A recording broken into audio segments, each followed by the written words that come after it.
Hello, welcome to another beautiful Saturday news review on NTA Lagos Channel 10.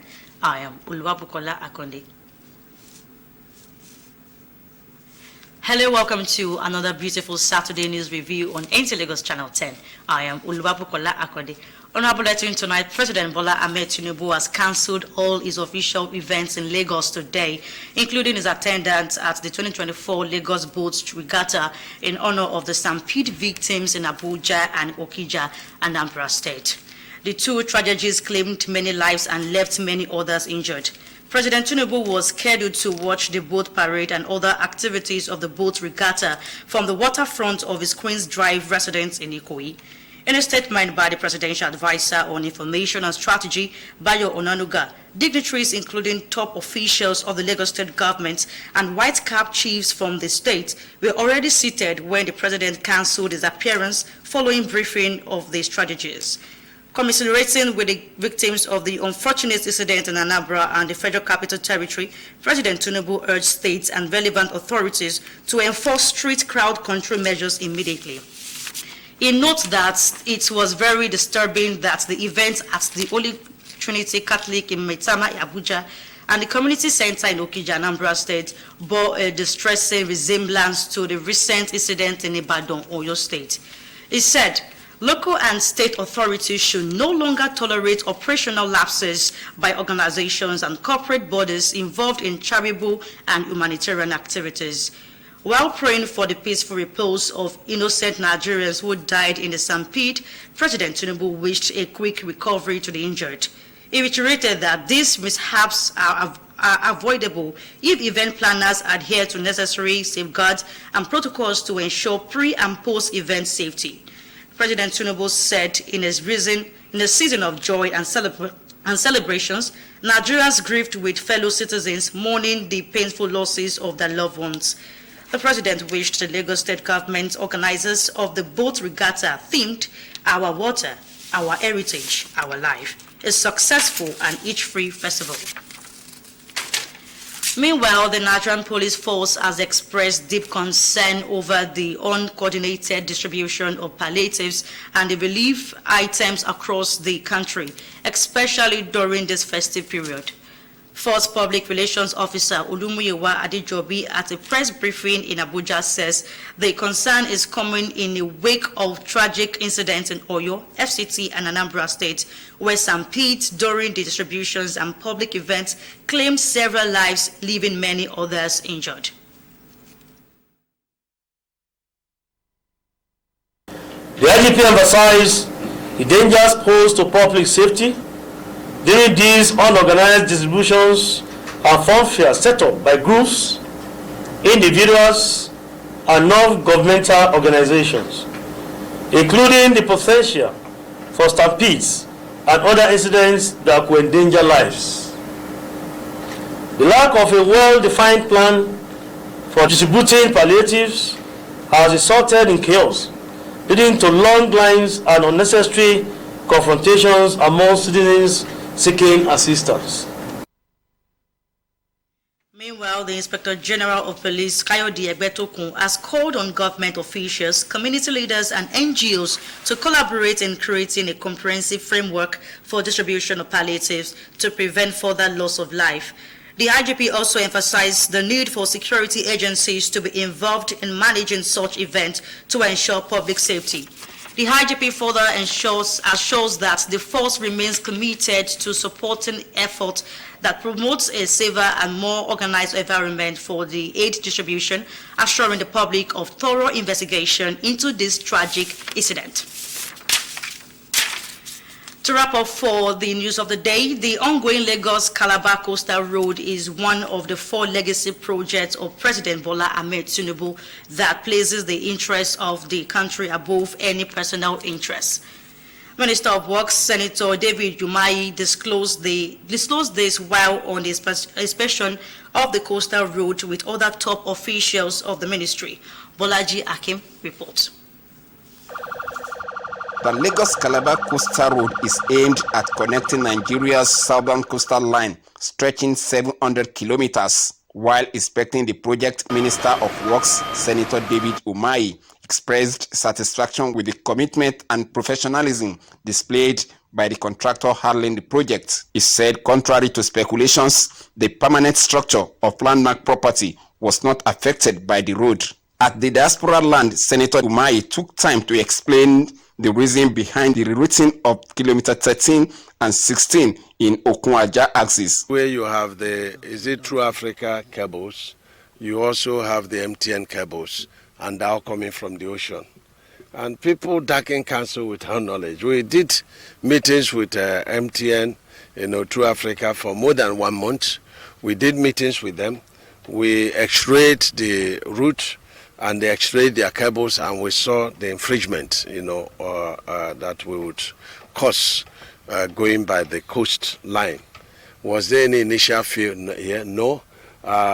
Should we have gone to destroy people's properties even if they were empty, if there were no MTN cable and True Africa? The answer is no. Despite being confronted with unexpected challenges, the contractor is poised to ensure that the project meets international standards. We have to alternate our operation in the concrete aspect in order to keep the concrete to gain its strength. This is why we are allowing at least 3 weeks of no movement on the concrete for us to continue our operations. With the current pace of work on the Lagos-Calabar Coastal Road, the minister said the first section of the road, along with other projects across the country, will be ready for commissioning by May next year. In Lagos. Now we move to the news review in Propel.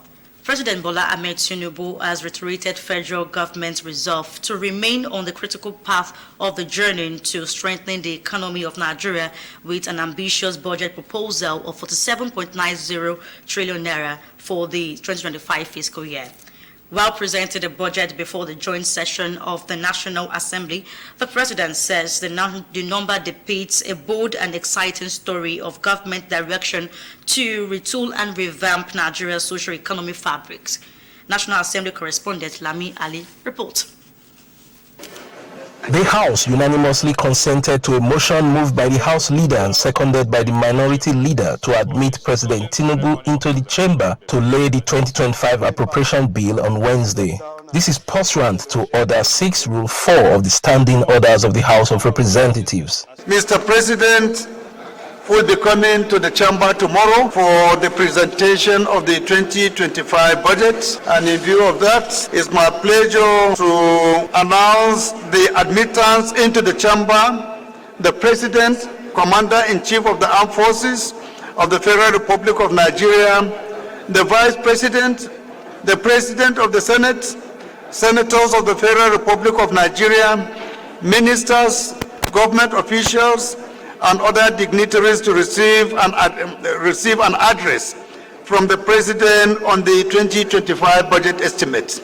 In other resolutions, lawmakers sought investigations into fire disasters in some markets nationwide, as well as a multi-billion naira tractor supply agreement by the Federal Ministry of Agriculture and Food Security. A year after the agreement was signed by the National Agricultural Development Fund and the Federal Ministry of Agriculture and Food Security, no single tractor or implement has been received in Nigeria despite the huge public funds involved in this transaction. Calls the Ministry of Humanitarian Affairs and Poverty Alleviation to provide immediate relief materials for the victim of the fire outbreak. The Ministry of Commerce Industry to construct the market, the Lafia Modern Market, and use bond bricks to ensure fireproof. Several establishment bills scaled second reading. Bill for an act to establish Federal College of Entrepreneurship and Skill Acquisition, Maiduguri, Borno State, to provide full-time courses teaching instructions and training in technology. That's a bill for an act to provide for the upgrading of the Ehamufu College of Education into a Federal University of Education, Ehamufu, issues the local government in Enugu State, and for the third matter be read for the second time. The House passed 2 bills to amend the acts establishing the Northwest and Southeast Development Commissions. From the National Assembly, Mitaire Ikben, NTA News. During the week, President Bola Ahmed Tinubu says agriculture will be a top priority in 2025 fiscal year, highlighting the importance of food security in the development of any society. The president, during his budget presentation before the National Assembly, pledged to ensure that no Nigerian go to bed hungry. Now let's join Musa Baba Aliyu for more information on how the 2025 budget hopes to address agricultural matters. For an average poultry farmer like Messi, a budget presentation may seem insignificant as long as there is a conducive environment for her business to thrive. However, she and millions of other farmers across the country face challenges, including the high cost of inputs and insecurity. The federal government has acknowledged these challenges and efforts are underway to address them. Increase agricultural production. During the 2025 budget presentation, President Bola Tinubu announced that funds will be allocated to support farmers with financial resources and inputs to enhance their productivity. We are supporting our farmers with funding and inputs to reignite productivity. Food security is non-negotiable. The Minister of State for Agriculture and Food Security highlights other priorities of the federal government for the 2025 fiscal year. So if the impact of the next year's budget is going to be factored into what agriculture will be getting, you will realize that restoration of agricultural lands is going to be one of the principal things that we're expecting.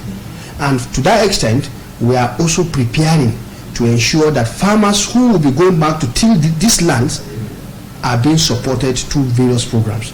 The president's vision is for Nigeria to significantly reduce food importation by focusing on increasing national production. Musa Baba Aliyu, NTA News. Still on political matters, the Supreme Court of Nigeria has dismissed an appeal filed by the Hope Democratic Party presidential election Ambrose Owuru, wherein it challenged the electoral victory of President Bola Ahmed Tinubu. Dele Hatumbi of our judiciary desk report that it is the 3rd time his appeal is being dismissed for lacking in merit. The report. In 2019, Ambrose Owuru filed a petition before the Presidential Election Petition Court challenging former President Muhammadu Buhari's victory in that year's election. Claiming that he won the poll, he based his petition on an alleged referendum purportedly conducted by Hope Democratic Party, HDP. The suit was dismissed by the different courts up to the Apex Court. The appeal court had even fined him 40 million naira when his matter was dismissed by the court. Not deterred, Ambrose Owuru filed a fresh appeal before the Supreme Court, claiming that he won the 2023 election and that President Bola Tinubu was ineligible to contest the 2023 election. When the matter came up in court, the 5-man panel of Supreme Court justices led by Justice Wani Abba Aji took exception to Owuru's appearance as counsel in his own matter, prompting him to address the court without his wig and gown. The court also taxed him on the lack of documents in support of his claims. This prompted his suit to be dismissed with 5 million naira cost in favor of the 4th defendant, President Bola Ahmed Tinubu. We have made a good case and they will refuse to hear us. The Apex Court said the lapses in Owuru's filings showed a flagrant abuse of the court process. In Abuja, Dele Hatumbi, NTA News. Just before we go on a break, Vice President Kashim Shettima during the week arrived Mohammed bin Abdulaziz International Airport in Medina, Saudi Arabia.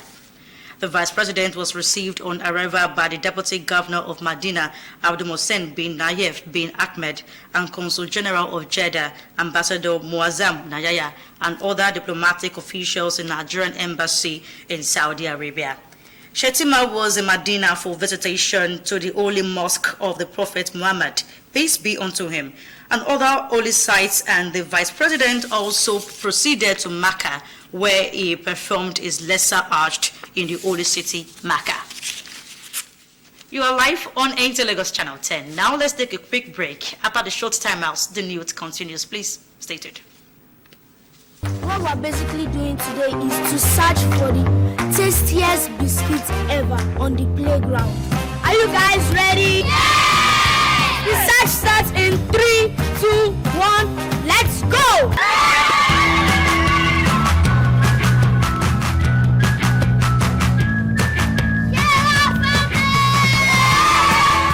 Sona biscuits are rich in flavor, nourishment, and excitement. Grab a bite today.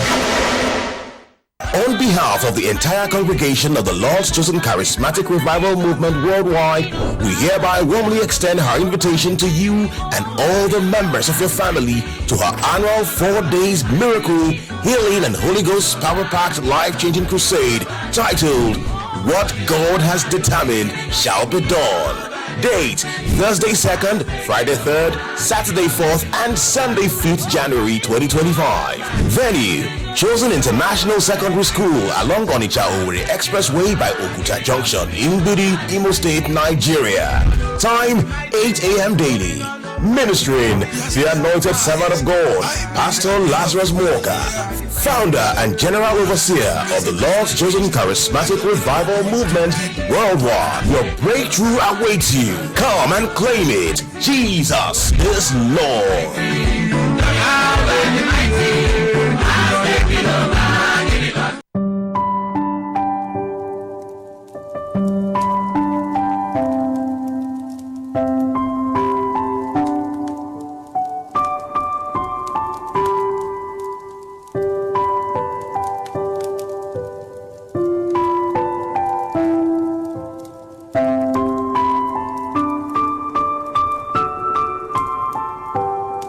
Chief, what are you doing? I am trying to recharge this my prepaid. It's giving me problem. For some time now, I don't have light. Chief, why are you still suffering yourself? Why not try solar? That one, the one they put for me last time, give me so many problems. It did not work and they just wasted my money. Chief, go for Vifos and Zantres American Tubular Battery. Original, with sun approval. They also have Super Zantres inverters, Zantres Solar Battery, Zantres Panel, MPPT controllers, Tobar, Solar Fridge, Solar Street Light, marketed by Easy Blessed Nigeria Limited. Visit them at F10 and 11 Easy Blessed Plaza by Alaba Rago Junction in Alaba International Market, Lagos. Vifos and Zantres America available in all leading electrical shops nationwide. Ring them on 0803-6830-557 or 0803-9644-115. Vifos and Zantres America. Solar, power solar. As a fan of praise and worship, imagine the rhythm of BJ Sax, Yinka Alashiori, and Blessing Lopez. The ministration of Tokwe Alabi, the vibes of NK, Mike Abdul, Tosin Alao, Tony Adoki, Testimony Jagger, Akmuru, Tosin B. All on one stage, and a host of other prominent ministers. Are you ready? 2024, increase and abound. Location is the Police College Ground, Ikeja GRA, on December 26th, Boxing Day, from 10 a.m. Entry is free, because you don't have to pay to praise. Praise in the city, give Jesus praise. The Thanksgiving Music Festival, powered by CC 1051 FM. Welcome back, and if you are just joining us, you are watching Aintel Lagos Channel 10 News at 7. We proceed with the stories that made headlines during the week. Lagos State Governor Babajide Sanwo-Olu has launched the 2025 Emblem and Appeal Fund ahead of the January 15th Armed Forces Remembrance Day. Joyken Abapoya report that the governor also pledged 75 million naira to the State Council of the Nigeria Legion. The report. As it is every year, the launch of the Appeal Fund and the 2025 Armed Forces Remembrance Day emblem is to honor officers and men who paid the ultimate price for Nigeria's unity and to raise funds to address challenges facing their dependents. This emblem lodge is the one that we will do today to use it as part of remembering our heroes. Chairman, Lagos State Council of the Nigerian Legion, Akim Olawale Wolimo, commends the state government for prioritizing the welfare of retired servicemen. He, however, seeks more support for families of the fallen heroes. If we can have vehicles, we have representative of Legion in the capacity of Chairman, Nigerian Legion, Lagos State Council in every local government and LCDA. If we can have one vehicle for each local government, not even going towards the LCDA, we will appreciate and definitely you will see the improvement. Announcing a 75 million naira donation, Governor Babajide Sanwo-Olu emphasizes the state government's commitment to the welfare of legionnaires and dependents of the fallen heroes. This is the minimum and this is the encouragement that we can do as a government to continue to thank you, to continue to appreciate you, to continue to ensure that your welfare and your well-being, is not left, unattended to.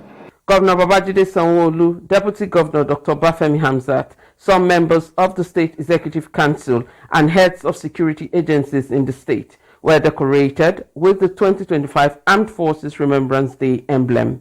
In Lagos, Joy Ken Abakboya, NTA News. The wife of the Lagos State Governor, Ibijoke Sanwo-Olu, has again reiterated the state government's commitment to supporting initiatives that will uphold the moral, spiritual, and emotional well-being of the residents.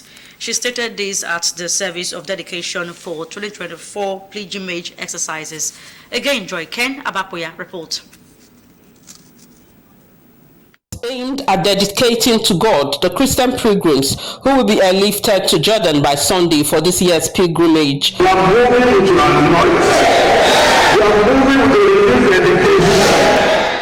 wife of the Lagos State Governor, Ibijoke Sanwo-Olu, who was represented, urged the pilgrims to be good ambassadors of the state, adding that the pilgrimage is a period to draw closer to God and experience His transformative power.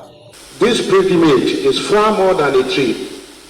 It is a journey of the heart and soul. It is a sacred opportunity to step away from the noise of everyday life, reflect deeply and reconnect with the divine. To those preparing to embark on this holy exercise, you are carrying with you not just your own faith, but also the prayers and aspirations of the people of Lagos State. Executive Secretary of the Nigerian Christian Pilgrims Commission, Reverend Stephen Adegbite, who prayed for the pilgrims, urged them to be their brother's keepers and reflect on the love and grace of the Christian religion. It's a preparatory service to prepare the mind of people going on pilgrimage to know that indeed they are going on a spiritual journey, not a jamboree, and it's not a place that you go for window shopping or shopping, but rather you want to journey with the Lord for 10 days. And when you come back, you are coming with the renewed strength and hope in the Lord. The theme for the 2024 pilgrimage is Let Us Go and See. In Lagos, Joy Ken Abakboya, NTA News. Moving on, mentorship, dedication, hard work, and professionalism has again been identified as a key ingredient in broadcasting industry. This was stated at the presentation of the book titled Footprints in Broadcasting in honor of the 80th birthday celebration of veteran journalist Aremu Taiwo Alimi. Now, Ometere Chidu reports. Is a short biography of Aremu Taiwo Alimi, a leading broadcaster and media professional in Nigeria. The book is also to celebrate the 80th birthday of the octogenarian, whose footprint in journalism will remain indelible, for his contribution to broadcasting and inspiration to upcoming journalists on the ethics of the job. Talks about how dedication, hard work, and the mentorship that Papa has done to many Nigerians that make what the Nigerian broadcasting industry is all about today. Very disciplined. He will never tolerate indolence, and is a professional to the core. Well, I think the first key point is that those people who serve country, who serve community, who serve their profession, they need to be celebrated while they are alive. The author of the book, Kazeem Akeriti, said Pa Taiwo Alimi has demonstrated resilience, love, panache, and an uncommon drive towards addressing the numerous challenges of broadcasting in Nigeria. And to Kazeem Akeriti, the best way to honoring the octogenarian is to put pen on paper and eulogize the media hero. The quality of professionalism, the quality of hard work, the quality of honesty, and then the quality of perseverance. Those are the main drivers of motivation for me. For the celebrants, commitment, passion, professionalism are the bedrock of journalism. In broadcasting, the individual must have eternal commitment to the broadcasting industry. The book, titled Footprints in Broadcasting, has 128 pages and is expected to help journalists navigate the broadcast industry in Nigeria. In Lagos, Ometere Chiedu, NTA News. And that concludes the news. Thanks for staying with us. I am Uluwabu Kola Akonde. A very good evening to you.